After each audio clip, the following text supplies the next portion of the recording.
హబక్కూక్ 2 tables Bible స్టడీలో ఇది 74వ presentation. ఈరోజు మనం గిడియోన్ గురించి మనం నేర్చుకోబోతున్నాము.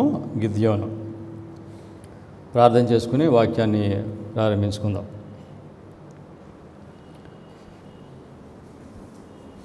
కృపగలిగిన మా పరలోకపు తండ్రి, మీ వాక్యమును మీరు మాకు అనుగ్రహించారు ప్రభువా.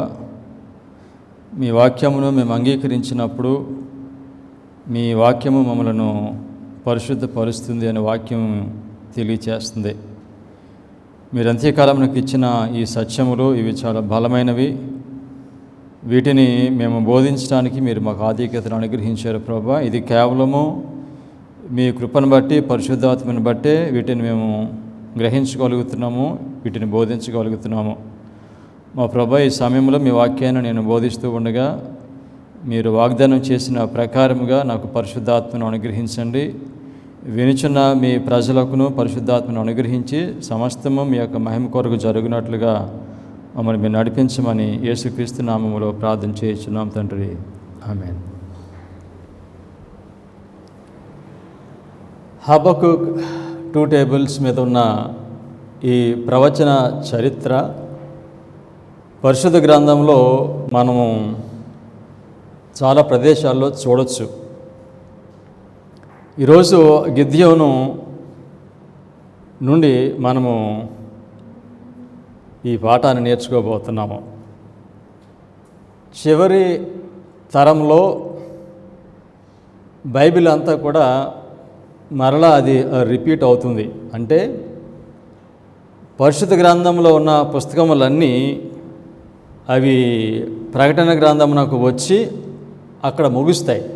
అంటే పాత నిబంధన గ్రంథంలో ఉన్న ఈ కథలు లేకపోతే జరిగిన సంభవాలు అవి మరలా రిపీట్ అవుతాయి.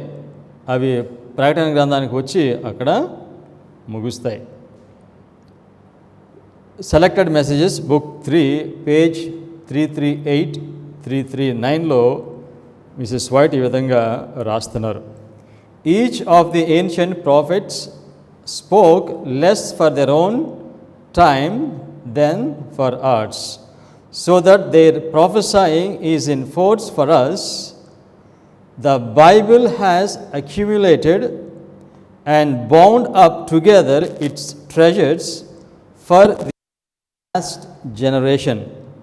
All the great events and solemn transactions of Old Testament history have been and are repeating themselves in the church in these last days.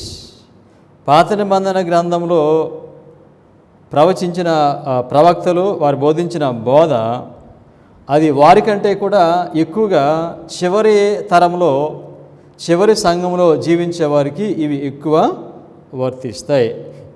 Mrs white చెప్పిన స్టేట్మెంట్లో ఫర్ దిస్ లాస్ట్ జనరేషన్ అని చెప్పారు. ఈ ఆఖరి తరంలో, so పాత నిబంధన గ్రంథంలో జరిగిన ప్రాముఖ్యమైన సంఘటనలన్నీ కూడా ఈ చివరి తరంలో జరుగుతాయి. ఈ చివరి తరం అని చెప్పి అన్నారు the church in this last days.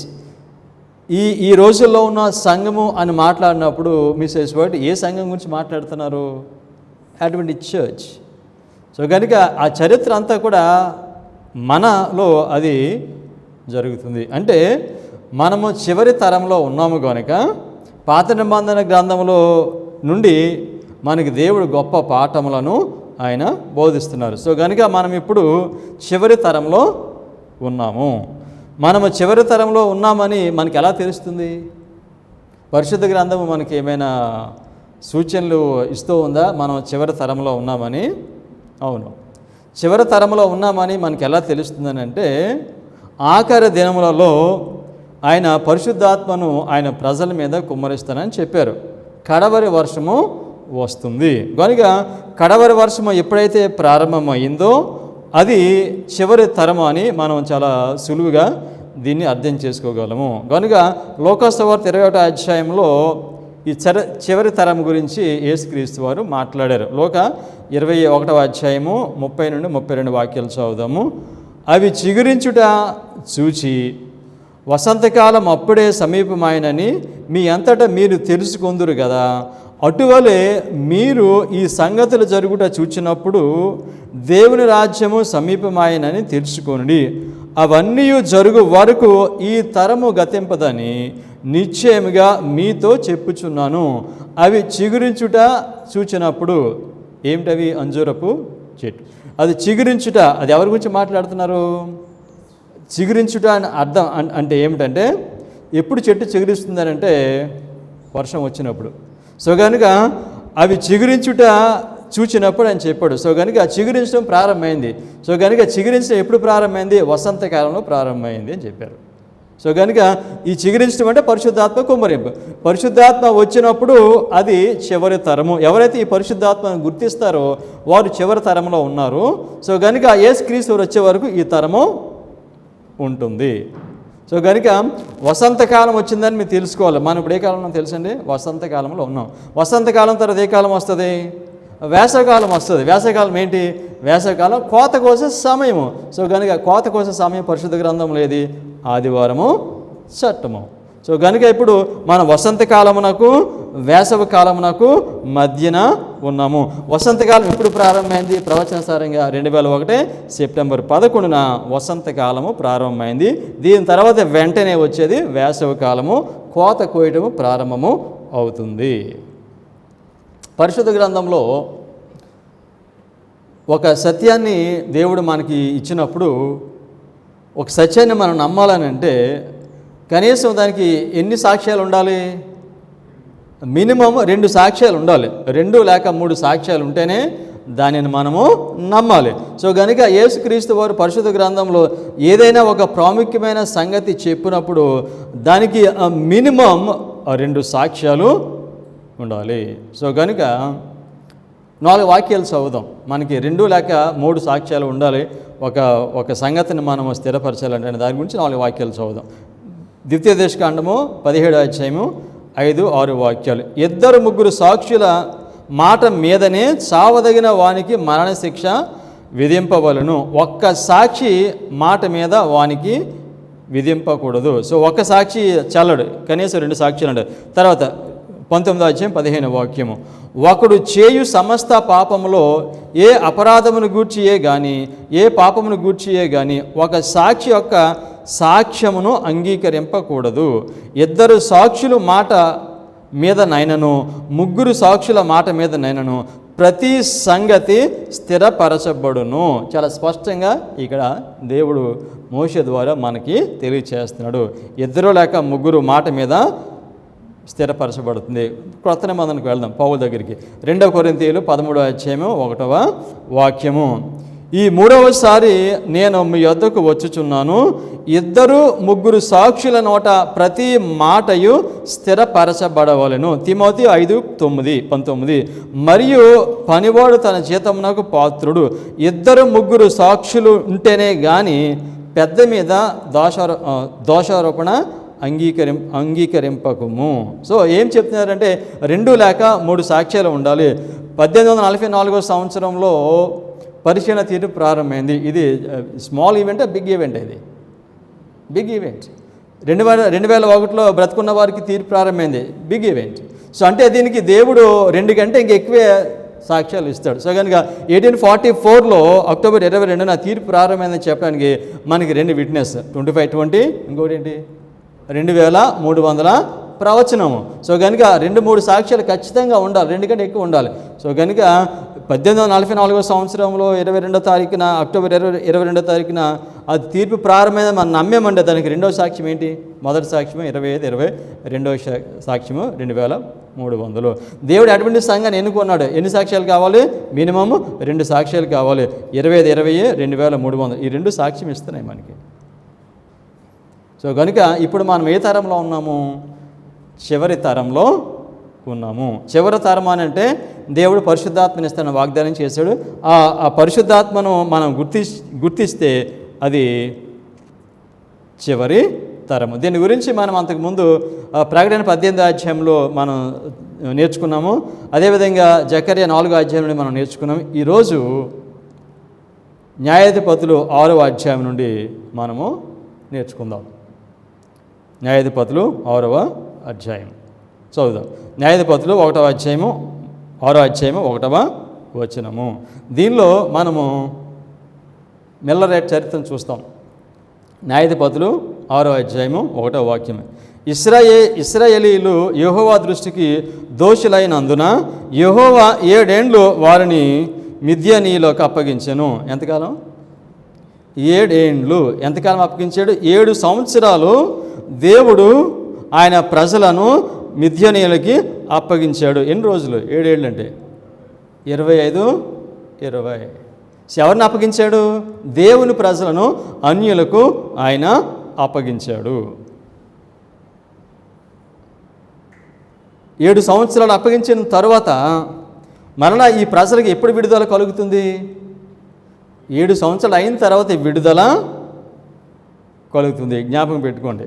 So కనుక 7 సంవత్సరాలు దేవుని ప్రజలను మిద్యానీయులకి ఆయన అప్పగించారు. ఎందుకంటే వారు దోషులుగా ఉన్నారు, చెప్పిన మాట వారు వినలేదు, అవిధేయులుగా ఉన్నారు కనుక 7 సంవత్సరములు వారిని అప్పగించాడు. 2వ వాక్యం.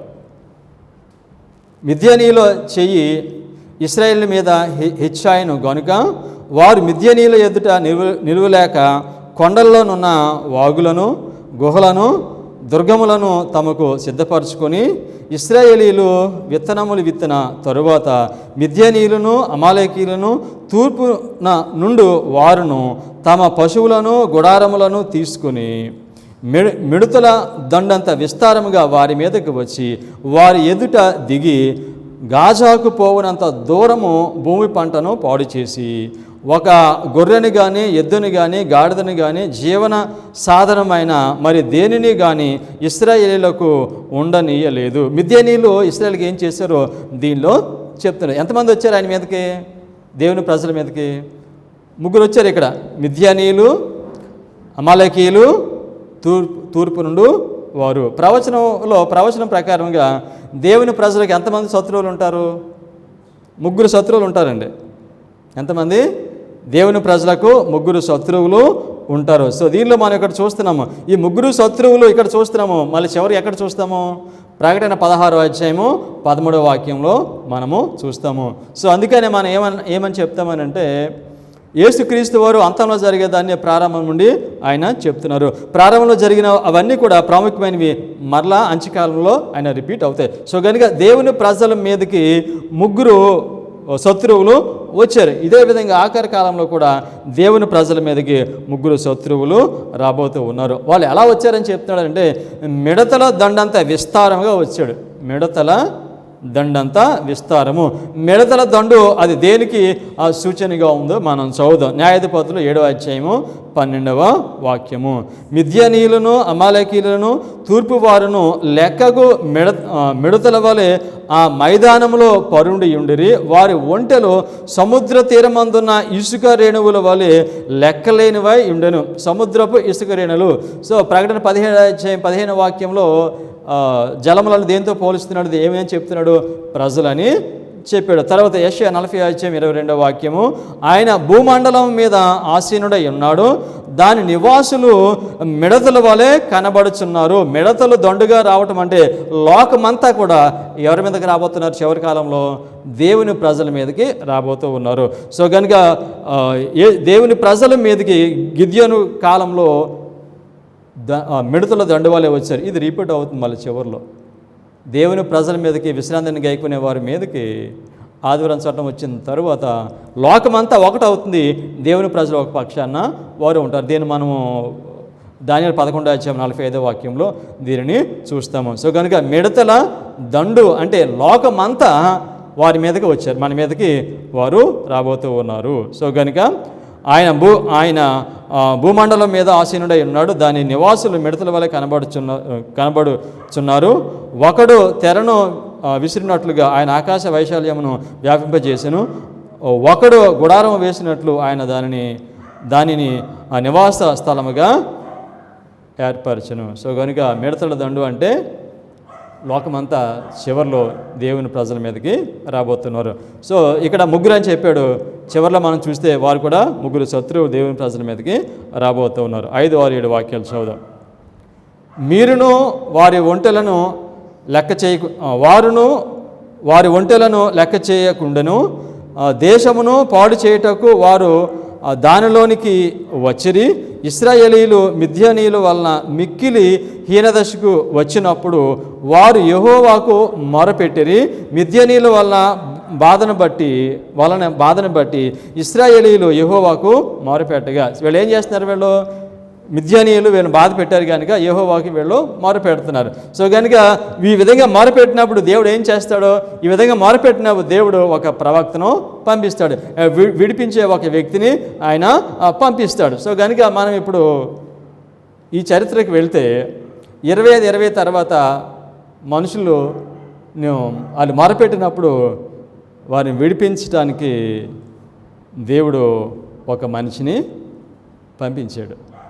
సో కనుక పాత నిబంధన గ్రంథంలో మనం ఏం చూస్తామని అంటే లిటరల్ థింగ్స్ చూస్తాం, లిటరల్గా. కానీ క్రొత్త నిబంధనకు వచ్చినప్పటికి అది ఏమవుతుంది, అది స్పిరిచువల్ అవుతుంది. సో కనుక పాత నిబంధన గ్రంథంలో నిజంగానే దేవుని ప్రజల మీదకి వచ్చి వాళ్ళని తీసుకుని వెళ్ళిపోయారు, మళ్ళీ వాళ్ళు వెనక్కి వచ్చారు.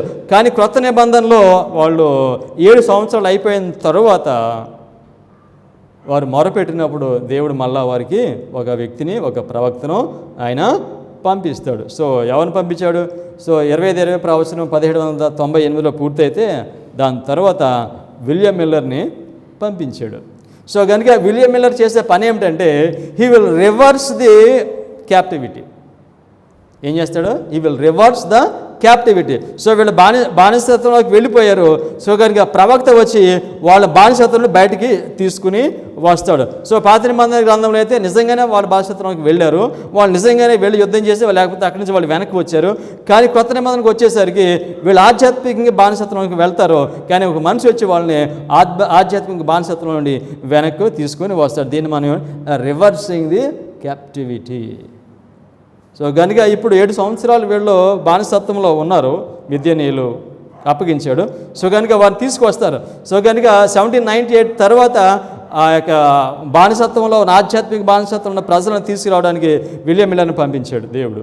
సో తర్వాత 126 years 25 సింబాలిక్గా 126 సంవత్సరాలు అయిన తర్వాత మళ్ళా ఆధ్యాత్మిక బానిసత్వం ఉన్న ప్రజలను తీసుకురావడానికి దేవుడు జెఫ్ను పంపించాడు. I'm straight, I want to say this. So వీళ్ళు ఏం చేస్తారంటే they will reverse the captivity. So కనుక ఈ క్యాప్టివిటీని రివర్స్ చేయడానికి దేవుడు పంపించినప్పుడు అతన్ని తృణీకరించడము మేలంటారా, ప్రమాదమా, మేలా? చాలా ప్రమాదం అండి. సో కనుక దేవుడు ఆ విధంగా చెరలోకి వెళ్ళిన వారిని మళ్ళీ వెనుకకు ఆయన తీసుకుని వస్తాడు. దేవుడు ప్రవర్తన పంపించాడని మనకు ఎలా తెలుస్తుంది? మనం ప్రార్థన చేసినప్పుడు, మొరపెట్టినప్పుడు బానిసత్వంలో ఉన్న మనుషులను వెనక్కి తీసుకుని రావడానికి దేవుడు ఒక ప్రవర్తన పంపించాడని నాకు ఎలా తెలుస్తుంది? ఎలా తెలుస్తుంది అని అంటే అతను ఒక పుస్తకాన్ని తింటాడు. ఆయన ఆ పుస్తకాన్ని తిన్నాడని అంటే పరిశుద్ధాత్మ వచ్చాడని అర్థం.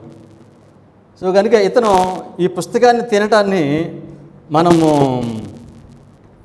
ప్రకటన 10వ అధ్యాయంలో పరలోకం నుంచి ఒక దూత వస్తాడు, ఆ దూత చేతిలో పుస్తకం ఉంటుంది. ఆ పుస్తకము యోహాను తీసుకుంటాడు, యోహాను దాన్ని తింటాడు. కానీ ఆ గిద్యోను ఈ హిస్టరీలో ఒక దూత వస్తాడు, వచ్చి పుస్తకం ఇవ్వడు, ఆయన చెట్టు కింద కూర్చుంటాడు. చెట్టు దేనికి సూచనగా ఉంది? నాలెడ్జ్. సో ఆయన చెట్టు కింద కూర్చున్నాడంటే ఆయన దేవుని వాక్యాన్ని చదువుతున్నాడు. సో కనుక యోహాను కాలంలో అయితే లిటరల్గా ఆయన పుస్తకము దూత పుస్తకం ఇస్తే తీసుకుని తింటాడు. దాన్ని నోటికి తీయగా ఉంటుంది, కడుపు చేదుగా ఉంటుంది. సో గిద్యోను అయితే ఆయన ఒక చెట్టు కింద కూర్చుంటాడు. సో కనుక యోహాను ప్రకటన 10వ అధ్యాయంలో యోహాను ఎవరికి సూచనగా ఉన్నాడు? బాప్తిస్మిచ్చే యోహాను. ఆయన విలియం మిల్లర్కి సూచనగా ఉన్నాడు. తర్వాత 144,000 మందికి సూచనగా ఉన్నాడు. సో కనుక ఈ యోహాను అడ్వెంటిజం యొక్క ప్రారంభం నాకు సూచనగా ఉన్నాడు, అదేవిధంగా అడ్వెంటిజం యొక్క అంతము నాకు సూచనగా ఉన్నాడు. సో దేవుడు ఆయన ప్రవక్తను పంపిస్తాడు విడుదల చేయడానికి. సో ఈ మనిషి అతను ఏం చేస్తాడంటే పరిశుద్ధాత్మ వర్తమానమును ఈయన గుర్తిస్తాడు. సో కనుక వీళ్ళు 7 సంవత్సరాలు బానిసలకి ఇచ్చాడు వాళ్ళని. సో కనుక 7 సంవత్సరాల తర్వాత వీళ్ళు ప్రార్థన చేస్తారు, మొరపెట్టినప్పుడు దేవుడు ఎవరిని పంపిస్తాడు చూడండి. 8వ వాక్యము, యెహోవా ఇశ్రాయేలీయుల యొద్దకు ప్రవక్తను ఒకని పంపెను, అతడు వారితో ఇలాగూ ప్రకటించెను, ఇశ్రాయేలీయుల దేవుడైన యెహోవా సెలవిచ్చినది ఏమనగా, నేను ఐగుప్తులో నుండి మిమ్మును రప్పించి దాసుల గృహంలో నుండి మిమ్మును తోడుకొని వచ్చితిని. ఎక్కడి నుంచి తీసుకొచ్చానని చెప్తున్నాడు, నేను మిమ్మల్ని ఐగుప్తు దేశంలో నుండి తీసుకొని వచ్చాను. సో ఐగుప్తు దేశంలో నుండి మనుషులను తీసుకురావడానికి దేవుడు నేను ప్రవక్తను పంపించాడా? మోషేని పంపించాడు. ఒక విషయం ఏమిటంటే దేవుడు ఆధ్యాత్మిక బానిసత్వంలో ఉన్న మనుషులను వెనక్కి తీసుకురావడానికి పంపిస్తే కొద్దిమందే వస్తారండి వెనక్కి, అందరూ రావు. ఎందుకు తెలుసా? అక్కడ సెటిల్ అయిపోతారు, ఆ లైఫే బాగుంటుంది వాళ్ళకి. సో వెనక్కి రండి ఈ చెరలో నుండి అంటే అది వాళ్ళకి అంగీకారంగా ఉండదు. సో కనుక మోషే దేవుడు పంపించాడు ఐగుప్తులో నుండి తీసుకుని రావడానికి. అదేవిధంగా ఈ యొక్క 6వ అధ్యాయంలో కూడా ఏమంటున్నాడు, నేను మిమ్మల్ని ఎక్కడి నుంచి పిలిచానని చెప్పాడు, ఐగుప్తు దేశం నుండి పిలిచాడు. మిల్లర టైంలో కూడా ఎక్కడి నుంచి పిలిచాడు, లోకం నుంచి పిలిచాడు వాళ్ళు, ఈజిప్ట్. సో అదేవిధంగా దేవుడు ఆ విధంగా మనుషులను పిలుస్తాడు. 9వ వాక్యం, ఐగుప్తీయులు చేతిలో నుండి మిమ్మను బాధించిన వారందరి చేతిలో నుండి మిమ్మను విడిపించి మీ ఎదుట నుండి వారిని తోలివేసి వారి దేశమును మీకు ఇచ్చితిని. మీ దేవుడైన యెహోవాను నేనే. మీరు అమోరీల దేశమున నివసించుచున్నారు, వారి దేవతలకు భయపడకుడి అని మీతో చెప్పింది కానీ మీరు నా మాట వినకపోతే. రీజన్ చెప్తున్నారు ఎందుకు మీరు బానిసత్వంలోకి వెళ్ళవలసి వచ్చింది, మీరు నా మాట వినలేదు, మీరు అందుచేత మీరు వెళ్ళారని చెప్తున్నాడు. ఆ విధంగా వారు బానిసత్వంలోకి వెళ్ళడానికి కారణం ఏమిటనంటే వారు మర్చిపోయారండి. వాళ్ళు ఎక్కడి నుంచి వచ్చారో, దేవుడు వారిని ఏ విధంగా విడిపించాడో దానిని మర్చిపోయారు. అందుచేత వాళ్ళు మరలా బానిసత్వంలోనికి వెళ్ళవలసి వస్తుంది. సో పాత నిబంధన గ్రంథంలో జరిగిన ఈ చరిత్ర మరలా చివరిలో అవి పదే జరిగిన ఈ చరిత్ర మరలా చివరిలో జరుగుతుందని మిసెస్ వైట్ చెప్పారు. Science of times, June 23, 1881. Alas, that in the history of God's chosen people, the sorrowful story of apostasy and its punishment must be so oft repeated అంటే many times, oft repeated. 40 years of peace elapsed after the destruction of Sisera and his host, and again the children of Israel did evil in the sight of the Lord, and the Lord delivered them into the hands of Midian 7 years. So కనుక 6వ అధ్యాయంలో ఉన్న ఈ చరిత్ర ఏమిటంటే దేవుని ప్రజలు ఏ విధంగా వాళ్ళని మిద్యానీయుల చేతికి అప్పగించాడో ఆ చరిత్రనే దీన్ని ఇక్కడ మనకి చెప్తున్నాడు దేవుడు. సో కనుక ఇక్కడ ఏమైతే జరిగిందో అది మరలా అదే జరుగుతుంది. పదే రిపీట్ అవుతుందంట. ఓల్డ్ టెస్ట్మెంట్లో జరిగిందని మళ్ళీ పదే అవి రిపీట్ అవుతాయని చెప్పారు. సో కనుక ఇప్పుడు వీళ్ళు బానిసత్వంలో ఉన్న ఈ ప్రజలను విడిపించడానికి దేవుడు ఒక మనిషిని పంపిస్తాడు, ఒక ప్రవక్తను పంపిస్తాడు. ఎప్పుడు పంపిస్తాడు? ఖచ్చితంగా 7 సంవత్సరాలు గడిచిన తర్వాత పంపిస్తాడు. సో ఆయన పంపించినప్పుడు ఆయన పని ఏమిటంటే క్యాప్టివిటీలో ఉన్న వారిని, బానిసత్వంలో ఉన్న వారిని వెనక్కి తీసుకురావాలి. అంటే he has to reverse the captivity. ఈ విధంగా అతను వెనక్కి తీసుకుని రావాలనంటే అతను వాళ్ళకి ఒకటి జ్ఞాపకం చేయాలి. ఏం జ్ఞాపకం చేయాలనంటే దేవుడు అంతకుముందు ఏ విధంగా అద్భుతాలు చేసి వెనక్కి తీసుకొచ్చాడో దాన్ని చెప్పాలి. ఆ యొక్క అనుభవాన్ని వారికి తెలియచేయాలి. ఆ ఎక్స్పీరియన్స్ గురించి ఆయన మాట్లాడాలి. ఆ ఎక్స్పీరియన్స్ ఏమిటంటే మోషే ఆయన ప్రజలను బయటకు తీసుకురావడం కొరకు ఆయన ఏం చేశాడు? మహత్కార్యాలు చేశాడు. అండ్ మహత్కార్యం అంటే అది ఎవరి శక్తి? దేవుని యొక్క శక్తిని చూపించాడు. కనుక విడుదల చేయాలని అంటే అక్కడ ఏముండాలి? దేవుని యొక్క శక్తి కనపరచబడాలి, అంటే పరిశుద్ధాత్మ శక్తి కనపరచబడాలి. కనుక మోషే ఆయన ప్రజలను వెనక్కి తీసుకురావడం కొరకు దేవుడు ఆయన శక్తిని బయలుపరిచాడు.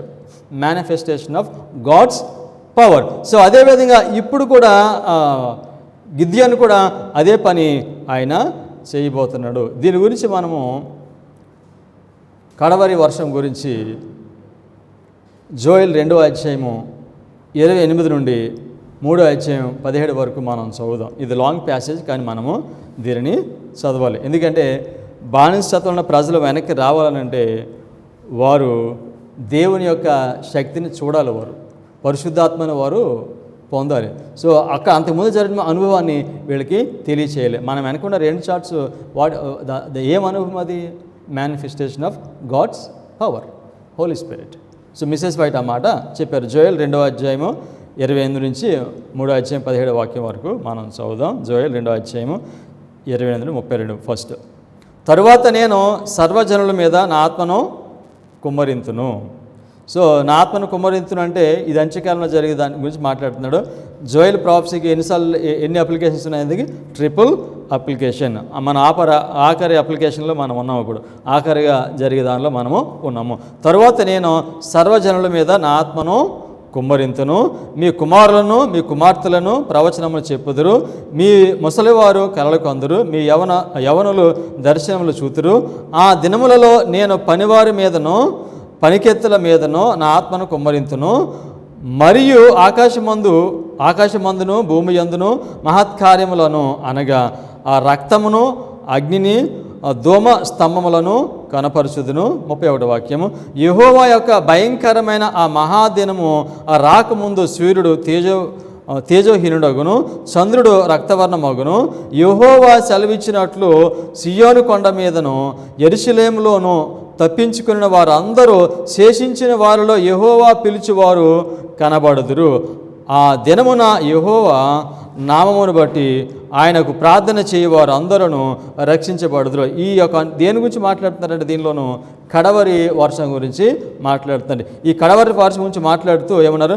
శేషించిన వారిలో యెహోవా పిలిచిన వారు కనబడుదురు. సో కనుక కడవరి వర్షం వచ్చినప్పుడు దేవుని సంఘంలో శేషించిన వారు కనబడతారు అని చెప్పాడు. సో కనుక యోవేలు చెప్పిన ఈ మాటల్ని ఎవరు కోట్ చేస్తారో? పేతురు అపొస్తలుల కార్యములో ఆయన ఈ మాటలను ఆయన కోట్ చేస్తాడు. యోవేలు 3వ అధ్యాయము 1వ వాక్యము. సో కనుక ఆ యోవేలు చెప్తున్న ఈ ప్రవక్త చెప్తున్న ఈ మాటలు, ఈ ప్రవచనము చెరలో ఉన్నవారిని వెనక్కి తీసుకురావడానికి ఇవి చెప్తున్నాడు వీటిని. సో కనుక ఇప్పుడు చివరిలో మనం చెరలో ఉన్నాము, ఆ చెర నుండి వెనక్కి తీసుకురావడానికి యోవేలు 3వ అధ్యాయం 1వ వాక్యంలో అన్నాడు, ఆ దినములలో అనగా యోధా వారిని యెరూషలేము కాపురస్తులను నేను చెరలో నుండి రప్పించు కాలమున. సో కనుక యోధా వారిని నేను యెరూషలేములో కాపురస్తులను చెరలో నుండి నేను వెనుకకు తెస్తాను. మనం ట్రిపుల్ అప్లికేషన్ తీసుకుంటే ఇప్పుడు అడ్వెంటిజంలో ఉన్న దేవుని ప్రజలను దేవుడు వెనక్కి పిలుస్తున్నాడు. ఇది కడవరి వర్షం యొక్క కాలము.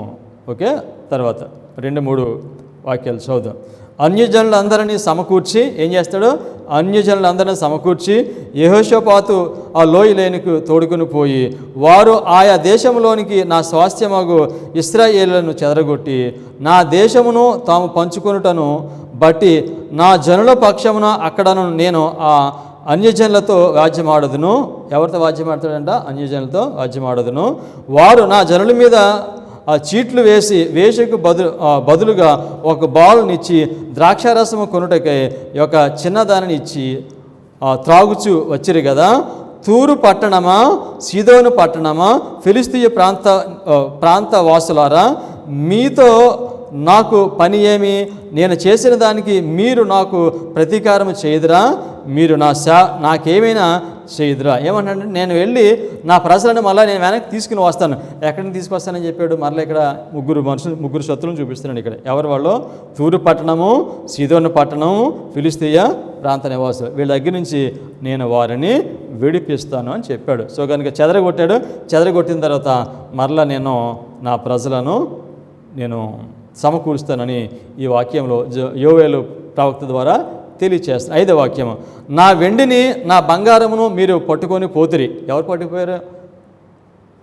నెబుకద్నెజర్. నా వెండిని నా బంగారమును మీరు పట్టుకొని పోతిరి, నాకు ప్రియమైన మంచి వస్తువులను పట్టుకొని పోయి మీ గుళ్ళలో ఉంచుకుంటురి. నెబుకద్నెజర్ ఏం చేశాడు? యెరూషలేము దేవాలయంలో ఉన్న ఉపకరణాలు తీసుకుని వెళ్ళి ఆయన దేవాలయంలో పెట్టాడు. యోధా వారిని, ఆ యెరూషలేము పట్టణపు వారిని తమ సరిహద్దులకు దూరముగా నివసింపచేయుటకే మీరు వారిని, ఈ మాట బాగా వినండి, మీరు వారిని గ్రేకేయులకు అమ్మివేసిరి, మీరు చేసిన దానిని బహు త్వరగా మీ నెత్తి మీదకి రప్పించదను. దీనిలో అంటున్నాడు, యోధా వారిని, యెరూషలేములో ఉన్న వారిని మీరు ఎవరికి అమ్మేశారని చెప్తున్నాడు. వీళ్ళ ముగ్గురితోటి గ్రేకీయులకు మీరు అమ్మేశారు, అంటే గ్రీక్స్కి అమ్మేశారని చెప్తున్నాడు.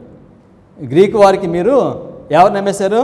యోధా వారిని, యెరూషలేము వారిని మీరు అమ్మేశారని చెప్తున్నాడు దీనిలో. సో దీని అర్థం ఏంటి? యోధా వారిని, యెరూషలేములో ఉన్నవారిని గ్రేకీయులకు మీరు అమ్మేశారు అని మోడర్న్ బాబులంతా చెప్తున్నాడు. అప్పుడు ఆ కాలం ముగ్గురు శత్రువులకు చెప్తే ఇప్పుడు ముగ్గురు శత్రువులకు అదే మాట చెప్తాడు ఇప్పుడు. సో కనుక అమ్మేశారండి. అమ్మేటువంటి అర్థం ఏంటి? గ్రీకులకు అమ్మేయటం అంటే గ్రీకులకి అమ్మారంట, మరి వేరే పేరు పెట్టచ్చు కదా. సో గ్రీకేయులకు అమ్మివేసిరి అంటే, గ్రీకేయులకు అమ్మివేయటం అని అంటే, యేసుక్రీస్తు వారు వచ్చినప్పుడు యేసుక్రీస్తు వారిని మెస్సయ్యగా వారు అంగీకరించలేదు. అంతకుముందు బాప్తిజం ఇచ్చి యోహాను వచ్చి ఆయన సాక్ష్యం ఇచ్చాడు, యేసుక్రీస్తు వారు నేనే మెస్సయ్య అని చెప్పాడు. సో చాలా అద్భుతాలు చేశారు. వాడి ప్రవచనాలు ఉన్నవన్నీ కూడా యేసుక్రీస్తు వారు చేస్తున్నప్పటికీ కూడా యేసుక్రీస్తు వారిని యూదులు అంగీకరించలేదు, అర్థం చేసుకోలేకపోయారు. కారణం ఏమిటంటే ఫాల్స్ ఎడ్యుకేషన్. ఏం ఎడ్యుకేషన్ తీసుకున్నారు వాళ్ళు? Greek education. సో కనుక దేవుని శత్రువులు దేవుని ప్రజలను ఎవరికి అమ్మేస్తారు తెలుసండి? గ్రీకులకి అమ్మేస్తారు. ఎవరికి? ఫాల్స్ ఎడ్యుకేషన్కి అమ్మేస్తారు. సో ఇక్కడ అంటున్నాడు, మీరు ఏం చేశారనంటే గ్రేకేయులకి మీరు వాళ్ళు అమ్మేశారు మీరు అంటే ఫాల్స్ ఎడ్యుకేషన్. సో కనుక వీళ్ళ బానిసత్వంలోనికి, ఆధ్యాత్మిక బానిసత్వంలోకి వెళ్ళిపోవడానికి సో వాళ్ళు అమ్మేశారండి. తప్పుడు విద్య, false education. Greek education is false education. యేసుక్రీస్తు వారిని ఆయన మెస్సయ్య అని వారు గుర్తించలేకపోవడానికి ఏమిటంటే వారు గ్రీక్ ఫిలాసఫీ, గ్రీక్ ఎడ్యుకేషన్ని వారు నేర్చుకున్నారు. అందుచేత వారు సత్యాన్ని గ్రహించలేకపోయారు. 7వ వాక్యము, ఇదిగో మీరు చేసిన దానిని మీ నెత్తి మీదకి రాజేయుదును, మీరు వారిని అమ్మి పంపివేసిన ఆయా స్థలములలో నుండి నేను వారిని రప్పింతును. వెనక్కి తీసుకొస్తానని చెప్తున్నాడు దేవుడు. సో ఇప్పుడు అదే పని దేవుడు చేస్తున్నాడు. సో గ్రీకులు మనల్ని కొన్నారు, మనం గ్రీకులకు అమ్మివేయబడ్డాం మనం. సో కనుక దేవుడు అంటున్నాడు, నేను మిమ్మల్ని రప్పిస్తాను. ఎలా రప్పిస్తాడు? ఆ గ్రీక్ ఎడ్యుకేషన్ బయటకు తీసుకురావటమే రప్పించడం అండి. ఈ విధంగా ఆయన రప్పించిన తర్వాత, వెనక్కి రప్పించిన తర్వాత వాళ్ళని ఏం చేస్తాడంటే వాళ్ళని ఒక ధ్వజంగా ఎత్తుతాడు. 144,000 మందిని ఆయన ఈ లోకంలో ఉన్న అందరినీ పిలవటానికి, వర్తమానం ఇవ్వటానికి ఈ 144,000 మందిని దేవుడు ఎత్తుతాడు. సో కనుక ఇప్పుడు దేవుడు ఏం చేస్తున్నాడనంటే ఆధ్యాత్మిక బానిసత్వంలో ఉన్న దేవుని ప్రజల్ని, అడ్వెంటిస్ట్ వారిని దేవుడు వెనక్కి రమ్మని పిలుస్తున్నాడు. సో ఈ విధంగా పిలవటానికి ఒక మనుషులు మొరపెడతారు. అప్పుడు ఒక మనిషిని, ఒక ప్రవక్తని దేవుడు పంపిస్తాడు. సో ఎవరు మాట్లాడుతూ ఇవన్నీ చెప్తున్నాడు. సో కనుక వెనక రప్పించిన తర్వాత వీళ్ళు ఏం చేస్తారు? అన్ని జనులను పిలుస్తారని చెప్తున్నాడు. 8వ వాక్యము, మీ కుమారులను కుమార్తెలను యోధా వారికి అమ్మివేయింతురు, వారు దూరముగా నివసించు జనులైన షెబాయియులకు వారిని అమ్మివేతురు. యెహోవా సెలవిచ్చిన మాట ఇదే, అన్యజనులకు ఈ సమాచారము ప్రకటన చేయుడి, యుద్ధము ప్రతిష్ఠించుడి, బలాఢ్యులను రేపుడి, యోధులందరూ సిద్ధపడి రావాలను, మీ కర్రులు చెదరగొట్టి ఖడ్గములు చేయడి, మీ పోటకత్తులు చెడగొట్టి ఈటెలు చేయడి, బలహీనుడు నేను బలాఢ్యుడను అనుకొనవలను. సో కనుక అన్ని జనులకు సమాచారమును ప్రకటించండి అని దీనిలో చెప్తుంది. సో అన్ని జనులకు సమాచారము ప్రకటించాలి. ఎవరు ప్రకటిస్తారు? చెరలో నుంచి వెనక్కి వచ్చిన ఈ ప్రజలు అన్ని జనులకు సమాచారాన్ని వారు ప్రకటిస్తారు. 11వ వాక్యం నుండి, చుట్టుపట్లనున్న అన్యజనులారా త్వరపడి రండి, సమకూడి రండి. ఎవరు రావాలి? అన్యజనులు సమకూడి రండి, అంటే అదర్ షీప్ అనమాట వీళ్ళు. ఓకే, ఇతర గొర్రెలు. సమకూడి రండి, యెహోవా నీ సాలురను ఇక్కడికి తోడుకొని రమ్ము, నలుదిక్కులున్న అన్యజనులకు తీర్పు తీర్చుటకై నేను యెహోషాపాతు లోయలో ఆసీనుడగుదును. అన్యజనులు లేచి అచ్చటికి రావాలను. పైరు ముదిరినది. పైరు ఎప్పుడు ముదిరిపోద్ది? ఆదివారం చట్టం. పైరు ముదిరినది, కొడవలు పెట్టి కోయడి. ఈ 144 మంది కోత కోయడం ప్రారంభిస్తారు. ఎప్పుడు తెలుసండి? ఆదివారము చట్టము వచ్చినప్పుడు. పైరు ముదిరినది, కొడవలు పెట్టి కోయడి, గానుగ నిండి ఉన్నది, తొట్లు పొర్లి పారుచున్నవి, జనుల దోషము అత్యధికమాయను, మీరు దిగి రండి. సో కనుక కోత కోయటము వసంతకాలంలో దేవుడు వర్షాన్ని ఇస్తాడు, వేసవకాలంలో కోతలను కోస్తాడు. సో కనుక వసంతకాలంలో ఆయన వర్షం ఇచ్చాడు, పరిశుద్ధాత్మని ఇచ్చాడు. సో కనుక కోత కోయడానికి ఆయన సిద్ధంగా ఉన్నాడు. అమెరికా దేశంలో ఆదివారం చట్టం వచ్చినప్పుడు ఆయన కోత కోయటము ప్రారంభిస్తాడు. 14వ వాక్యం నుండి, తీర్పు తీర్చు లోయలో రావాల్సిన యెహోవా దినము వచ్చే ఉన్నది. తీర్పుకై జనులు గుంపులు గుంపులుగా కూడి ఉన్నారు. సూర్యచంద్రులు తేజోహీనులైరి, నక్షత్రముల కాంతి తప్పిపోయెను. యెహోవా సియోనులో నుండి గర్జించుచున్నాడు, యెరూషలేములో నుండి తన స్వరము వినబడ చేయుచున్నాడు. యెరూషలేములో నుండి తన స్వరము వినబడ చేయుచున్నాడు. యెరూషలేము అంటే ఎవరు? చివరిలో యెరూషలేములో నుండి. యెరూషలేము అంటే ఇప్పుడు ఒక యెరూషలేము కాదండి. యెరూషలేము ఎవరు? చివరిగా 144,000 మంది యెరూషలేము వాళ్ళు. స్పిరిచువల్ టెంపుల్, దేవుడు దాన్నే కడుతున్నాడు. ఇప్పుడు అది కట్టిన తర్వాత ఏమంటాడంటే, యెరూషలేములో నుండి తన స్వరము వినబడ చేయుచున్నాడు, భూమి ఆకాశములు వణుకుచున్నవి.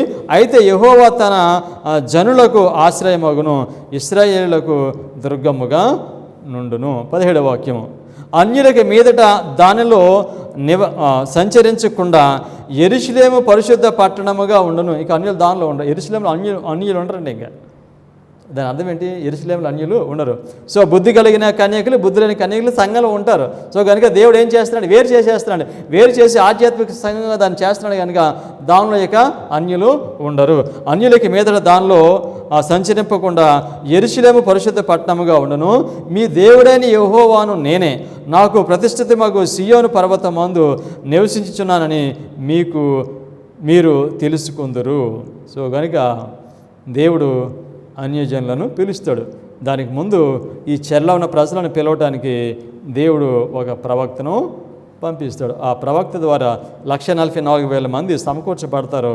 వీళ్ళు అన్యజనులందరి లోకంలో ఉన్న వారందరినీ కూడా వారు పిలుస్తారు. సో దేవుని ప్రజలకు ఎంతమంది శత్రువులు ఉంటారో? చివరిలో 3 శత్రువులు ఉంటారు. గిదియోను దానిలో మనము మిద్యానీయులు, అమలకీయులు, తూర్పు నుండి వచ్చేవారు అని మనం చూసాము. సో అదేవిధంగా మనం యోవేల్ దానిలో చూస్తే తూర్పు పట్టణము, సీదోను పట్టణము, ఫిలిస్తీయులు 3 శత్రువులు ఉన్నారు. సో ఇంకా 3 శత్రువులు ఉన్నారు, మనం చూద్దాం. సంఖ్యాకాండము 22వ అధ్యాయము 4-5 వాక్యములు. మోయాబీయులు, మిద్యానీయులు ఇద్దరు ఇక్కడ. మోయాబీయులు మిద్యాను పెద్దలలో ఎద్దు బీటి పచ్చికను నాకివేయినట్లు ఈ జనసమూహము మన చుట్టూ ఉన్నవి యావత్తును ఇప్పుడు నాకివేయననిది. ఆ కాలమందు సిప్పోరు కుమారుడైన బాలాకు మోయాబీలకు రాజు. కాబట్టి అతడు బెయేరు కుమారుడైన బిలామును పిలుచుటకు అతని జనుల దేశమందలి నది యొద్దనున్న పెతోరుకు దూతల చేత ఆ వర్తమానము పంపెను. చిత్తగించుము, ఒక జనము ఐగుప్తు నుండి వచ్చెను, ఇదిగో వారు భూతలమును కప్పిన ఎదుట దిగి ఉన్నారు, భూతలమును కప్పి నా ఎదుట దిగి ఉన్నారు. దీనిలో మనం 3 శత్రువులను చూస్తున్నాము. మోయాబీలు, మిద్యానీయులు, తర్వాత బిలాము. సో 3 శత్రువులు దేవుని ప్రజలకు ఎప్పుడు కూడా. సో నెహెమ్యా టైంలో కూడా బబులోన్ నుంచి ప్రజలు వచ్చినప్పుడు బయటికి ప్రజలు వచ్చి వారు మందిరానికి కడతారు. మందిరానికి కట్టినప్పుడు వీళ్ళు ఎంతమంది ఆటంకపరుస్తారు? వీళ్ళు ఆటంకపరిచిన వాళ్ళు మళ్ళా 3 శత్రువులు. నెహెమ్యా 2వ అధ్యాయము 19వ వాక్యము. అయితే హోరీనీయుడైన సన్బల్లటును, అమ్మోనీయుడైన దాసుడగు టోబియా అనువాడును, అరేబీయుడైన గేషమును ఆ మాట వినప్పుడు మమ్మను హేళన చేసి మా పని తృణీకరించి, మీరు చేయు పని ఏమిటి? రాజు మీద తిరుగుబాటు చేయదురా అని చెప్పారు. ఇక్కడ మరలా మనము ముగ్గురు శత్రువులను చూస్తున్నాం. Christian service pages 173. The experience of Nehemiah is repeated in the history of God's people in this time. So నెహెమ్యాని ఏ విధంగా అయితే ముగ్గురు వ్యక్తులు ఆయన చేసే పనిని ఆటంకపరిచారో, అదేవిధంగా ఆయన యొక్క చరిత్ర మరల ఆఖరిలో అది జరుగుతుందని చెప్పారు. యేసుక్రీస్తు వారిని సిలువ వేసినప్పుడు యేసుక్రీస్తు వారు కూడా ముగ్గురు శత్రువులు ఉన్నారు. 3-fold union. సో వాళ్ళ ముగ్గురు ఎవరో మనం చూద్దాం. యేసుక్రీస్తు వారిని సిలువ వేయ టైంలో ముగ్గురు శత్రువులు ఎవరో చూద్దాం. యోహాను 19వ అధ్యాయము 19-20 వాక్యాలు. మరియు పిలాతు యూదుల రాజైన నజరేయుడగు యేసు అను పై విలాసము వ్రాయించి సిలువ మీద పెట్టించెను. యేసు సిలువ వేయబడిన స్థలము పట్టణంనకు సమీపమై ఉండెను. అది హీబ్రూ, గ్రీక్, రోమా భాషలలో వ్రాయబడెను గనుక యూదులలో అనేకులు దానిని చదివిరి. యేసుక్రీస్తు వారు చనిపోయినప్పుడు ఆయన పైన ఒక విలాసం రాసి విలాసం రాసి పెట్టారంట. వాళ్ళు ఒక రాత్రి రాశారు, వెనకాల పెట్టారు. అది ఎన్ని భాషల్లో ఉంది? అది గ్రీకు, హీబ్రూ, గ్రీకు, రోమా, ముగ్గురు శత్రువులు. సో యేసుక్రీస్తు వారిని సిలువ వేయమని చెప్పింది యూదులు, దేవుని ప్రజలు, ఇబ్రాయిలు. సిలువ వేసింది రోమీయులు. వీళ్ళిద్దరూ సిలువ వేయడానికి కారణం ఏంటంటే గ్రీకు వారు. ఎందుకని? వారు గ్రీక్ ఎడ్యుకేషన్ చదివారు. చదివి యేసుక్రీస్తు వారిని అర్థం చేసుకోలేదు. వాళ్ళు యేసుక్రీస్తు వారిని తృణీకరించారు. కనుక యేసుక్రీస్తు వారి ముగ్గురు శత్రువులు ఎవరో? Hebrew, Roma, Greek. 3 enemies. Greek education is the enemy of God. So కానీ యేసుక్రీస్తు వారిని వాళ్ళు సిలువ వేయటంలో మరలా మనము ముగ్గురు శత్రువులను అక్కడ మనం చూస్తున్నాం. ప్రకటన 16:13 వాక్యంలో క్రూర మృగము, అబద్ధ ప్రవక్త, ఘట సర్పము ముగ్గురు ఉన్నారు. సో వీళ్ళ ముగ్గురు అంత లోకమే. వీళ్ళందరూ కూడా మన మీదకి చివరి కాలంలో రాబోతూ ఉన్నారు. ప్రకటన 16:19 వాక్యంలో ఈ ప్రసిద్ధమైన పట్టణము 3 భాగాలు అయిపోయింది అని చెప్పాడు. సో కనుక ఈ ముగ్గురు దేవుని ప్రజల మీదకి వారు రాబోతూ ఉన్నారు.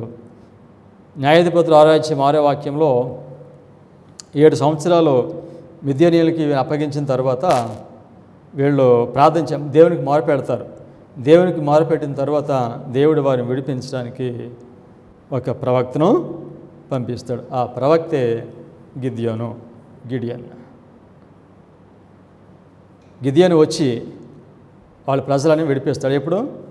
7 సంవత్సరాలు అయిపోయిన తర్వాత, 25-20 అయిపోయిన తరువాత. సో 1989కి 25-20 అయిపోయింది. దాని తర్వాత దేవుడు గిద్యోన్ను పంపించాడు. సో న్యాయాధిపతులు 6వ అధ్యాయము 11-12 వాక్యాలు చదువుదాం. యెహోవా దూత వచ్చి అబియెజ్రీయుడైన యోవాషునకు కలిగిన ఒఫ్రాలోని మస్తకి వృక్షం క్రింద కూర్చుండెను. సో యోవాషు కుమారుడైన గిద్యోను మిద్యానీయులకు మరుగై ఉండునట్లు గానుగ చాటున గోధుమలను దుర్లగొట్టుచుండగా యెహోవా దూత అతనికి కనబడి, పరాక్రమము గల బలాఢ్యుడా, యెహోవా నీకు తోడై ఉన్నాడని అతనితో అనగా. సో దీనిలో ఈ 2 వాక్యాల 3 విషయాలు గమనించాలి మనం. యెహోవా దూత వచ్చి ఆయన ఎక్కడ కూర్చున్నాడు? ఆయన మస్తకి వృక్షం కింద కూర్చున్నాడండి. ఆ సమయంలో గిద్యోను ఏం చేస్తున్నాడు? గోధుమలను దొల్లగొట్టుచున్నాడు. అంటే గోధుమల నుండి పొట్టును వేరు చేస్తున్నాడు ఆయన. ఆ పని చేస్తున్నప్పుడు పిలిచాడు. యెహోవా దూత ఎవరు? యెహోవా దూత ప్రతిసారి ప్రవక్త వచ్చాడనంటే ఎవరు రావాలి? దానికి ముందు యెహోవా దూత వస్తాడు. యెహోవా దూత ఎవరు? యేసుక్రీస్తు వారు. సో ఇక్కడ ప్రార్థన చేసినప్పుడు వాళ్ళు మొరపెట్టినప్పుడు యెహోవా దూత వచ్చాడు. Science of times, June 23, 1881. The angel had veiled the divine glory of his presence, but it was no other than Christ, the Son of God. So కనుక డివైన్ సింబల్. సో గిద్యోను ఈ చరిత్రలో ఈ కథలో ఎవరు వచ్చారు? దేవుని దూత వచ్చాడు. సో దేవుని దూత వచ్చాడని అంటే ఎందుకు వస్తాడు? ఆయన క్యాప్టివిటీని రివర్స్ చేయడానికి ఆయన వస్తాడు. ఓకే, సో కనుక ఈ ఈ దీనిలో మనం చూస్తున్నాము ఆయన వచ్చాడు.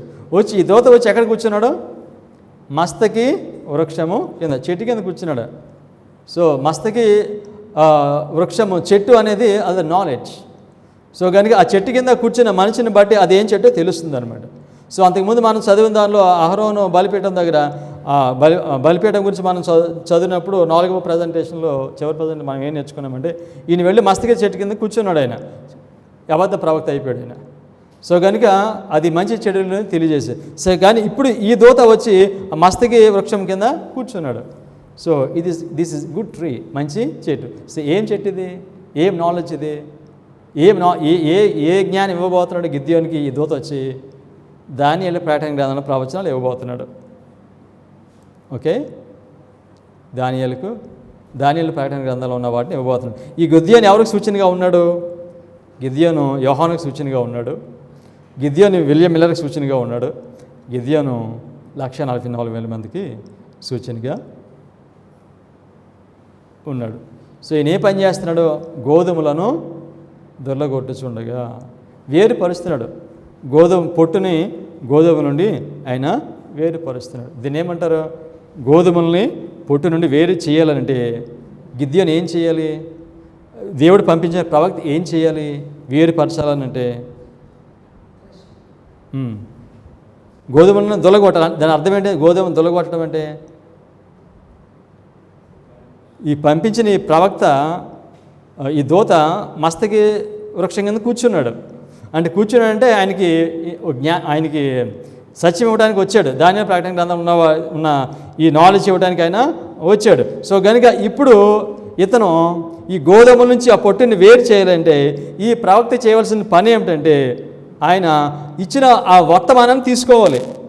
అనగా ఆ వర్తమానం తీసుకోవడం అంటే ఆయన చదవాలి. ఆయన ఏం చదవాలి? దానియేలు ప్రకటన గ్రంథాలు చదవాలి. సో ఇప్పుడు మనం దానియేలు ప్రకటన గ్రంథాలలో ఉన్న ఈ ప్రవచనాలు ఎక్కడున్నాయి? ఆ పక్కకు 2 టేబుల్స్ మీద ఉన్నాయి. సో కనుక ఆ దూత వచ్చి ఆ మస్తకి వృక్షం కింద కూర్చున్నాడంటే ఈ వర్తమానం ఇవ్వడానికి వచ్చాడు. ఇతను చదవటము ప్రారంభించాలి. ఎవరైతే చదువుతారో వారు ఏం చేస్తారంటే సత్యాన్ని గ్రహించి దాన్ని బోధించి వారు బుద్ధి కలిగిన కన్యకులను, బుద్ధి లేని కన్యకులను వారు వేరు చేస్తారు. సో కనుక అందుకనే గిద్యోను ఏమి చేయించుండగా వచ్చాడైనా? గోధుమలను దొల్లగొట్టుచుండగా, థ్రెషింగ్ చేస్తున్నాడు ఆయన. అది చేయించుండగా ఆయన వచ్చాడు. సో కనుక దేవుడు ఎవరినైతే పిలుస్తారో వారు రెండింటిని వేరు చేస్తారనమాట. వారు వేరు చేయటం అంటే దేవుడిచ్చిన ఆ వర్తమానాన్ని తీసుకుంటారు. తీసుకోవటం అంటే పుస్తకం ఇచ్చాడు కదా 10వ అధ్యాయంలో, ఈ పుస్తకం తీసుకుని తినమని చెప్పాడు. ఆ పుస్తకం తిన్న తర్వాత విలియం మిల్లరు 25,300 ప్రవచనం ఇవన్నీ కూడా ఆయన బోధించాడు. సో అదేవిధంగా ఆ పుస్తకాన్ని తినటమే చదివినప్పుడు అప్పుడు పొట్టుని గోధుమలను వేరు చేయటము జరుగుతుంది. Fundamentals of Christian education, page 307. You know that no earthly treasure is attainable without painstaking effort. Okay, దేవుని జ్ఞానం కావాలంటే అది సులువుగా రాదంట. దానికి చాలా శ్రమపడి ఉండాలని చెప్పి.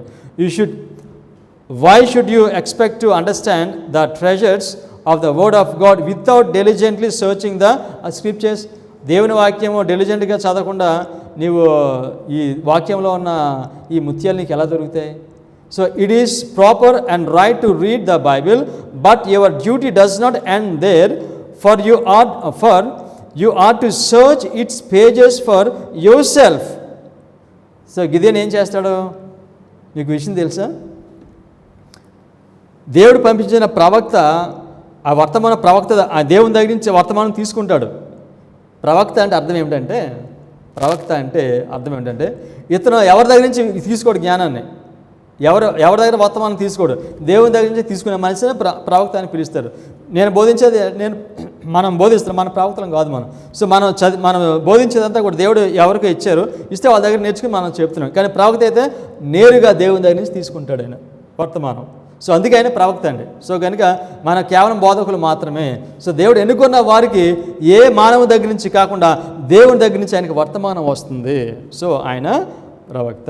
సో మనమైతే మనం ఏం చేయాలంటే ఆ ప్రవక్త బోధించిన వాటిని మనం నేర్చుకుని మనం బోధిస్తాము. సో కనుక మనం ఏం చేయాలి? స్టడీ చేయాలి.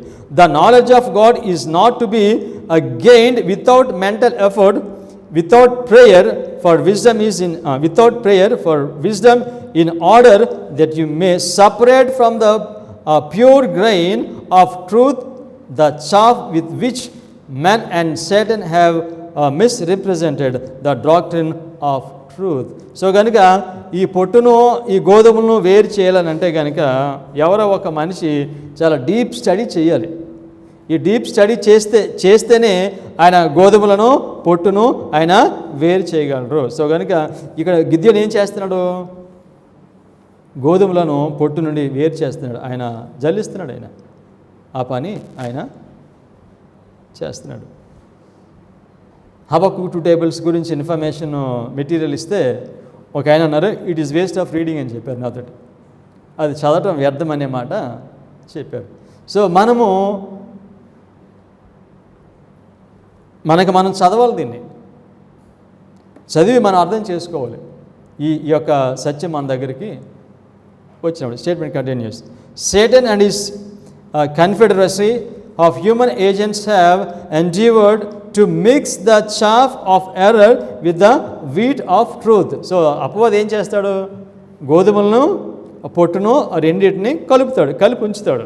సో కనుక ఆ రెండింటిని వేరు చేయడానికి దేవుడు ఆయన ప్రజలను ఆయన ప్రవక్తనే పంపిస్తాడు. సో ఆయన వచ్చి బాగా చదివినప్పుడు ఆయనకి అర్థమవుతుంది ఏది పొట్టు ఏది గోధుమ. సో ఆ రెండింటిని ఆయన సపరేట్ చేస్తాడు. We should diligently seek for the hidden treasure and seek wisdom from heaven in order to separate human inventions from the divine commands. So కనుక మనం చదివినప్పుడు మానవ ఉద్దేశం ఏంటో, దేవుని యొక్క ఉద్దేశం ఏంటో, మానవుడు చెప్పేది ఏమిటో, దేవుని చెప్పేది ఏంటో మనకు అర్థమవుతుంది. చదవాలని చెప్పాడు. Statement continues. The Spirit will aid the seeker for great and precious truth which relate to the plan of redemption. I would impress upon all the facts that a casual reading of the scripture is not enough. We must search, and this means the doing of all the word implies. So మనం దాన్ని చదవాలి, చదివిన దాని ప్రకారంగా మనము చేయాలి. So కనుక ఇప్పుడు 25 సంవత్సరాల తరువాత దేవుడు ప్రవక్తను పంపించాడు. ఆ ప్రవక్త వీటన్నిటిని చదివి ఆయన ఏం చెప్తాడనంటే దేవుడు ఏ విధంగా బయటికి తీసుకొచ్చాడో చెప్తాడు. ఎటువంటి అద్భుతాలు చేసి ఐగుప్తు నుంచి వెనక్కి తీసుకొచ్చాడో ఆయన చెప్తాడు. అద్భుతాల గురించి చెప్తాడు. మనం ఏం మర్చిపోయాం? మనం దేవుడు చేసిన అద్భుతాలు మర్చిపోయాం. ఇశ్రాయేలు వెనక్కి వచ్చినప్పుడు ఐగుప్తు దేశం నుంచి వచ్చి మరలా తిరిగి వెనక్కి వెళ్ళిపోవడానికి కారణం ఏంటి? దేవుడు ఆయన శక్తిని ఉపయోగించి అద్భుతాలు చేశాడు. వాటిని మర్చిపోయారు కనుక వాళ్ళు వెనక్కి వెళ్ళిపోయారు. సో కనుక ఇప్పుడు మన కాలంలో ఆ జరిగిన చరిత్ర మళ్ళీ రిపీట్ అవుతుంది. సో కనుక మళ్ళీ ఈ కాలంలో దేవుడు ప్రవక్తని పిలిస్తే కనుక ఆయన అంతకుముందు జరిగిన దాన్ని హిస్టరీ అని చెప్తాడు. సో కనుక గిద్యోని పిలిచినప్పుడు ఆ గిద్యోని ఏం అర్థం చేసుకోవాలంటే దేవుడు ఏ విధంగా వారిని విడిపించి వెనక్కి తీసుకొచ్చాడో అది వారు గుర్తుపెట్టుకోవాలి. అంటే 1844 దేవుడు ఏ విధంగా ఆయన ప్రజలను వెనక్కి తీసుకొచ్చాడో ఈ గిదియోను గుర్తించాలి. మొట్టమొదటి ఈయన చేయవలసిన పని అది. సో హబక్కూకు 2 tables గురించి మాట్లాడుతూ మేనిఫెస్టేషన్ ఆఫ్ గాడ్స్ పవర్ అని చెప్పారు. అది దేవుని యొక్క శక్తిని అయినా కనపరిచాడు. సో కనుక అద్భుత కార్యంలోనూ ఆయన గుర్తించారు. న్యాయాధిపతులు 16:13 గిద్యోను చిత్తము నా ఏలినవాడ యెహోవా మాకు తోడై ఉండిన ఎడల ఇదంతయు మాకు ఎలా సంభవించను? యెహోవా ఐగుప్తులో నుండి మమ్మను రప్పించినని చెప్పుట మా పితరులు మాకు వివరించిన ఆయన అద్భుత కార్యములన్నీ ఏమాయను?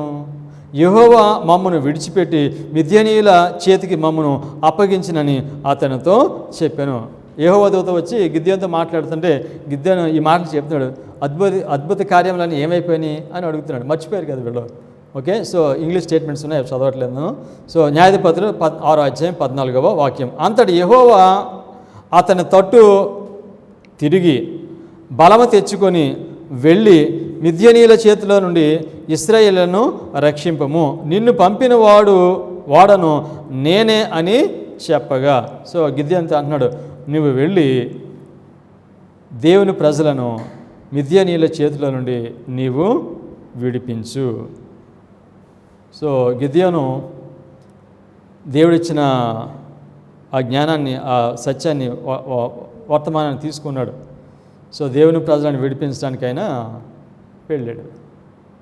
దేవుని ప్రజలను విడిపించడానికి వెళ్ళినప్పుడు, రక్షించడానికి వెళ్ళినప్పుడు గిద్యోను వర్తమానం వినకపోతే, గిద్యోను వర్తమానం వినకుండా ఎవరైనా రక్షించబడతారా? సో వాళ్ళని రక్షించడానికి, విడిపించడానికి దేవుడు గిద్యోనును పంపించాడు. 1798 తర్వాత విలియం మిల్లర్ని పంపించాడు. దేవుడిచ్చిన వర్తమానంతో వీళ్ళు వస్తారు. సో క్యాప్టివిటీని రివర్స్ చేస్తారు. ఇప్పుడు మనము క్యాప్టివిటీ నుంచి రివర్స్ వెనక్కి వెళ్తున్నాం అనమాట. మనం బబులోనికి వెళ్ళిపోయి మళ్ళీ దేవుడు మళ్ళీ వెనక్కి తీసుకొని వస్తాడు. ఈ మాట చెప్తున్నప్పుడు, నువ్వు వెళ్ళి మిద్యానీయుల్ని చేతిలో నుండి ఈ ప్రజలను తీసుకుంటా అని చెప్పినప్పుడు గిద్యోను ఏమంటాడో తెలుసా? గిద్యోను అంటాడు, వాక్యం చదువు 15-16 వాక్యాలు. అతడు చిత్తమున ఏలినవాడా, దేని సహాయం చేత నేను ఇశ్రాయేలును రక్షింపగలను? నా కుటుంబము మనషే గోత్రములో ఎన్నిక లేనిదే, నా పితరుల కుటుంబంలో నేను కనిష్ఠుడినై ఉన్నానని ఆయనతో చెప్పగా, అందుకు యెహోవా ఆయననేమి, నేను నీకు తోడయ్యుందును గనుక ఒకే మనుషుని హతము చేసినట్లు మిద్యానీయులను నీవు హతము చేయదువని సెలవిచ్చాను. సో ఎన్నిక లేని వాడిని అని చెప్తున్నాడు. సో కనుక అప్పుడు అంటున్నాడు, అయితే ఏంటి, నేను గోత్రంలో ఎన్నిక లేనివాడిని, మనసే గోత్రంలో ఎన్నిక లేనివాడిని, నాకు ఇటువంటి తలాంతులు లేవు అని అంటే ఆయన అంటున్నాడు, అయితే ఏంటి? సో దేవుడు ఎవరిని ఎన్నుకుంటాడు? ఆయన ఎన్నిక లేనివారు అని చెప్పాడు. దీనిలో ఎన్నిక లేనివాడిని అని చెప్పాడు. అంటున్నాడు, నాకు అది సమస్య కాదు అంటున్నాడు దేవుడు. ఇప్పుడు మోడర్న్ థియాలజీస్కి అది సమస్య అయిపోయిందండి. సో ఎడ్యుకేషన్ పిహెచ్డీస్ ఉంటే క్వాలిఫైడ్ వాళ్ళు దేవుని వర్తమానం బోధించడానికి. సో అది అంటున్నాడు, నేను ఎన్నిక లేని వాడిని, నాకు విద్య లేదు, నాకు అధికారం లేదు, నాకు ఏమీ లేదు అంటే అయితే ఏంటి? So what? దేవుడు ఎవరిని ఎన్నుకుంటాడండి? సాధారణమైన మనుషులను ఎన్నుకుంటాడు. సో అందుకే నేను దీని గురించి మాట్లాడుతూ యెషయా 28:11 ఏమంటాడు తెలుసా? చదువుదాం. యెషయా 28:11, నిజమే అలసిన వారికి నెమ్మది కలుగు చేయడి, ఇదే నెమ్మది, ఇదే విశ్రాంతి అని చెప్పిన వాడు నత్తివారి పెదవుల చేతను అన్య భాషల్లోనూ ఈ జనులతో మాట్లాడుచున్నాడు. ఎవరో నత్తి వారి పెదవులు, నత్తివారితో మాట్లాడతాడంట. నత్తివారు అంటే అర్థం ఏంటంటే, వారు నిజంగా నెత్తివారు అని కాదండి. చదువు లేని వారు, తర్బీదు లేని వారు, అనుభవం లేని వారు, అధికారము లేనివారు. సో వారు అతి సాధారణమైన మనుషులు, వారిని తీసుకుంటాడు. సో కనుక ఈ వర్తమానం ఎవరు బోధిస్తారనంటే వెల్ ఎడ్యుకేటెడ్ పీపుల్ కాదండి. సో అయితే ఈ లోకం ఎక్కడ చూస్తారంటే, ఎవరు ఎక్కువ విద్య ఉందో, సో ఎవరు బాగా ఫేమస్, సో వాళ్ళు చెప్పేది వాస్తవం అనుకుంటారు. సో కనుక ఇటువంటి ఆధిక్యత లేని ప్రజలు, ఎన్నిక లేని ప్రజలు బోధించినప్పుడు సో దాన్ని అంగీకరించడానికి మనుషులు ఇష్టపడరు. కానీ దేవుడే స్పష్టంగా చెప్తున్నాడు, ఎన్నిక లేని వారికి ఈ వర్తమానము ఇస్తాడు. ఒక మూల నుండి ఆయన గోధుమలను ఆయన చల్లిస్తున్నాడు. ఓకే, అతన్ని దేవుడు ఎన్నుకున్నాడు. Science of times, June 30, 1881. The experience of Gideon and his army was designed to teach a lesson of simplicity of faith. The leader whom God has chosen occupied no prominent position in Israel. ఇస్రాయేల్లో ఆయనకి ఎటువంటి ప్రాముఖ్యమైన స్థానము లేదు, అధికారము లేదు, చదువు లేదు, అనుభవము లేదు. సో చెప్తున్నాడు ఇక్కడ. So no prominent position in Israel. ఇప్పుడు అటువంటి చర్చిలో దీన్ని బోధించేవారు ఎటువంటి ఆధిక్యత లేనివారేనండి. Who is Jeff? ఏం పొజిషన్ ఉంది ఆయనకి? ఎవరిని ఉపయోగించుకుంటాడు? ఎన్నిక లేని వారిని దేవుడు ఉపయోగించుకుంటాడు. మిసెస్ వైట్ అంటారు, సాధారణమైన పని చేసుకునే వారిని దేవుడు ఎన్నుకొని వారి ద్వారా పని చేస్తాడని చెప్పారు. Statement continues. He was not a ruler. ఎవరో గిద్యోను. Okay, he was not a ruler, a Levite or a priest. He thought himself the least in his father's house. So వాళ్ళు ఏమనుకుంటారంటే నాయకుడు అయి ఉండాలి, లేకపోతే లేవుడు అయి ఉండాలి, ఇటువంటి వారిని దేవుడు ఉపయోగించుకుంటాడు అనుకుంటున్నారు. సో తర్వాత human wisdom would not have selected him, but God saw in Gideon a man of integrity and moral courage. So కనుక దేవుడు ఎన్నుకోవడానికి కారణం ఏమిటంటే man of integrity and moral courage. అంతకుముందు చెప్పాను, ఐగుప్తు దేశంలో అహరోను ఉన్నాడు. అక్కడ అహరోను ఉన్నప్పటికీ కూడా దేవుడు 40 సంవత్సరాలు మోషేకి తర్బీదు ఇచ్చి ఆయన పంపిస్తాడు. కారణం ఏమిటంటే అహరోను మంచివాడే, కాకపోతే ఆయనకి మోరల్ కరేజ్ లేదు ఆయనకి. అందుచేత ఆయన అక్కడ ఉండగా మోషేకి తర్బీదు ఇచ్చి పంపించాడు. సో అడ్వెంటిజంలో ఉన్న ఈ ప్రజలు వారు మంచివారే, కానీ వారికి ఏం లేదు తెలుసంటే no integrity, no moral courage. So కనుక ఎవరికైతే ఈ మోరల్ కరేజ్ ఉందో దేవుడు వారిని ఎన్నుకుంటాడు. తర్వాత అంటాడు he was distrustful of self and willing to listen to the teachings of God and carry out his purposes. So కనుక ఆ గిద్యోను లేకపోతే దేవుడు పంపించిన ఈ ప్రవక్త he was distrustful of self. So అతని మీద ఆధారపడడం, దేవుడు ఏమైతే చెప్తాడో దాన్ని చేయడానికి ఆయన సిద్ధంగా ఉంటాడు. తర్వాత the Lord is not dependent upon men of high position.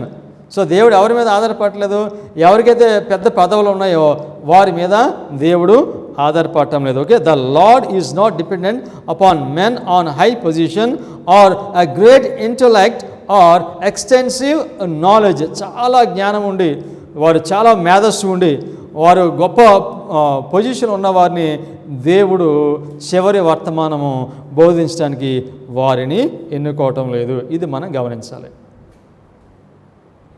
Okay, they feel themselves competent to device and execute plans without council from God.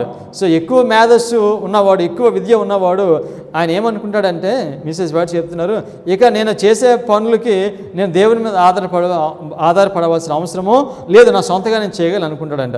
They separate themselves from the true vine and hands become dry and fruitless withered branches. కనుక విద్య ఉన్నవారు, అధికారం ఉన్నవారు వారు దేవుని మీద ఆధారపడరు, మా జ్ఞానం చేత మేము చేయగలమా అని వారు అనుకుంటారు. కనుక వారు దేని నుంచి వేరైపోతున్నారో నిజమైన ద్రాక్ష వాళ్ళ నుండి వారు వేరైపోతున్నారు. సో కనుక గ్రీక్ ఎడ్యుకేషన్ అది ఏం చేస్తుందంటే వారి సొంత మేధస్సు మీద ఆధారపడేలా చేస్తుంది.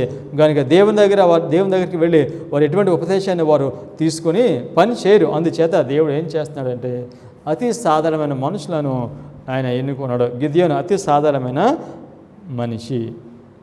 సో ఎందుచేత ఈ విద్య కలిగిన వారు, అధికారం కలిగిన వారు ఎందుచేత దేవునికి వారు విధేయులుగా ఉండలేకపోతున్నారనంటే చెప్పాను కదా, గ్రీక్ ఎడ్యుకేషన్ వారు వేరే విద్యను వారు తీసుకున్నారు. Testimonies for the church volume 5 page 80 and 81. The days are fast approaching when there will be great perplexity and confusion. Satan, clothed in angel robes, will deceive, if possible, the very elect. There will be gods many and lords many. Every wind of doctrine will be blowing. Those who have rendered supreme homage to science falsely so called will not be the leaders then. So కారణం ఏమిటంటే దీని చెప్పి rendered supreme homage to science falsely. So వీళ్ళు చాలా విలువిస్తున్నారంట దేనికి? సైన్స్కి. Science falsely. ఏం సైన్స్ మిస్సెస్ వైట్ ఏం సైన్స్ తెలుసండి? అది విలియం మిల్లర్ ద్వారా దేవుడిచ్చిన ఫోటో రీల్స్ని పక్కన పెట్టి క్యాథలిక్స్ దగ్గర నుంచి, ప్రొటెస్టెంట్ దగ్గర నుంచి వచ్చిన ఆ సైన్స్ తీసుకుని మానవుని యొక్క మేధస్సును తీసుకుని వీరు దేవుని వాక్యాన్ని స్టడీ చేస్తున్నారు. సో కనుక వీళ్ళు రెండెడ్ సుప్రీం హోమేజ్. సో ఇప్పుడు అడ్వెంటిజంలో మన పరిశుద్ధ గ్రంథం చదవడానికి ఏ మెథడ్ ఉపయోగించాలంటే వాళ్ళు ఏ మెథడ్ అని చెప్తారు వాళ్ళు? Historical critical method. ఏ మెథడ్ ఉపయోగించాలి మనం బైబిల్ గ్రంథం చదవడానికి, ప్రవచనాలు చదవడానికి? Proof text method. కంప్లీట్గా నేను స్పైసీ కాలేజ్లో 7 years చదువుకున్నాను. 7 years ఎప్పుడు కూడా మనము ప్రూఫ్ టెక్స్ట్ మెథడ్ అనుసరించడానికి ఎవరు చెప్పలేదు. సో మనం అనుసరించవలసింది ప్రూఫ్ టెక్స్ట్ మెథడ్. కానీ అడ్వెంటిజం ఉన్న స్కాలర్స్ అందరూ కూడా ఉపయోగించే మెథడ్ ఏమిటంటే హిస్టారికల్ క్రిటికల్ మెథడ్. అదేంటది? Science falsely. ఆ మెథడ్ వారు తీసుకున్నారు. Okay, statement continues. Those who have proved themselves unfaithful will not then be entrusted with the flock. In the last solemn work, few great men will be engaged. They are self-sufficient, independent of God. He cannot use them. దేవుడు ఎందుకు చాలాసార్లు ఈ ప్రశ్న అడుగుతారు, pastor గారు మీరు ఈ మాటలు చెప్తున్నారు, మన అడ్వెంటిస్ట్లో చాలా గ్రేట్ స్కాలర్స్ ఉన్నారు, వాళ్ళు ఎందుకు చెప్పట్లేదు? కారణం మీరు ఎందుకు చెప్పలేకపోతున్నారు? మిస్సెస్ వైట్ చెప్తున్నారు, సెల్ఫ్ సఫిషియెంట్, మాకు చాలు అనుకుంటారు. సో వారి మీద వాళ్ళు ఆధారపడతారు. అందుచేత దేవుడు వారిని ఉపయోగించుకోలేక ఎవరిని ఉపయోగించుకుంటున్నాడు? నత్తి వారిని ఉపయోగించుకుంటున్నాడు. ఓకే, స్టేట్మెంట్ కానీ the lord has faithful servants who in the shaking testing time will be disclose to view. So కనుక దేవుడు ఎవరినైతే ఎన్నుకున్నాడో వారు బయటకు వస్తారండి, కనపడతారండి. ఎప్పుడు కనిపిస్తారు? Shaking time, testing time. Shaking time, testing time ఎప్పుడు ప్రారంభమైంది? అడ్వెంటిజంకి 2001లో స్టార్ట్ అయింది, ప్రారంభమైంది. ఓకే, సో కనుక ఇంకా మనకు ముందుకు వెళ్ళాలంటే 1989లో ప్రారంభమైంది shaking time, testing time. So కనుక ఈ షేకింగ్ టైం, టెస్టింగ్ టైం వచ్చినప్పుడు వీళ్ళు ఎవరైతే దేవుడు ఎన్నుకున్నాడో ఈ వర్తమానం బోధించడానికి వాళ్ళు కనబడతారు. సో దేవుడు ఆయన యొక్క మందను ఎవరికి అప్పగిస్తాడనంటే ఎవరైతే ఎన్నిక లేని వారు ఉన్నారో, ఎవరైతే వారు సత్యం వరకు నిలబడతారో వారిని దేవుడు ఎన్నుకుంటాడు. సో కనుక గిద్యోను అతి సాధారణమైన మనిషి, మోరల్ కరేజ్ ఉన్న మనిషి, ఇంటిగ్రిటీ ఉన్న మనిషి. అందుచేత దేవుడు వాళ్ళందరినీ ప్రక్కన పెట్టి ఆయన గిద్యోను ఎన్నుకున్నాడు. సో గిద్యోని పని ఏమిటి? ఆయన చేసే పని సింపుల్గా చెప్పాలంటే రివర్స్ ది క్యాప్టివిటీ. సో బానిసత్వంలోకి వెళ్ళిపోయిన ప్రజలను వెనుకకు తేవటం.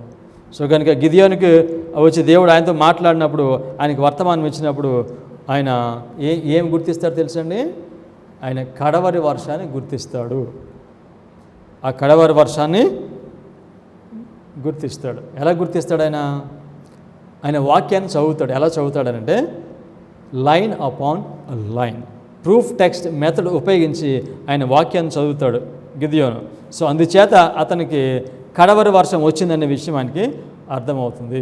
కడవరి వర్షం కాలంలో ఉన్నామని ఆయనకి తెలుస్తుంది. సో కనుక అప్పుడు ఆయన ఈ వర్తమానాన్ని బోధిస్తాడు. ఈ వర్తమానం బోధించినప్పుడు ఏమవుతుంది? గోధుమలను పొట్టును ఆయన వేరు చేస్తాడు. సో కనుక మోడర్న్ గిడియోన్, నవీన గిద్యోను ఆయన పొట్టు నుండి గోధుమలను వేరు చేయటం ఆయన ప్రారంభించాడు. సో కనుక ఈ వర్తమానం ఇప్పుడు ప్రకటించబడుతుంది. సో కనుక క్యాప్టివిటీని రివర్స్ చేస్తున్నాడు. వెనక్కి వచ్చిన తర్వాత ఈ ప్రజలతో దేవుడు నిబంధన చేస్తాడు. వారిని లోకమంతటికి కూడా బోధించడానికి వీరిని ఉపయోగించుకుంటాడు. వీరిని మనం ఏమని పిలుస్తామో 144,000 మంది. అడ్వెంటిస్ట్ చర్చ్లో గిద్యోనుని పంపించి దేవుడు 144,000 మందిని సమకూర్చుకుంటున్నాడు. ప్రార్థన చేసుకుందాం.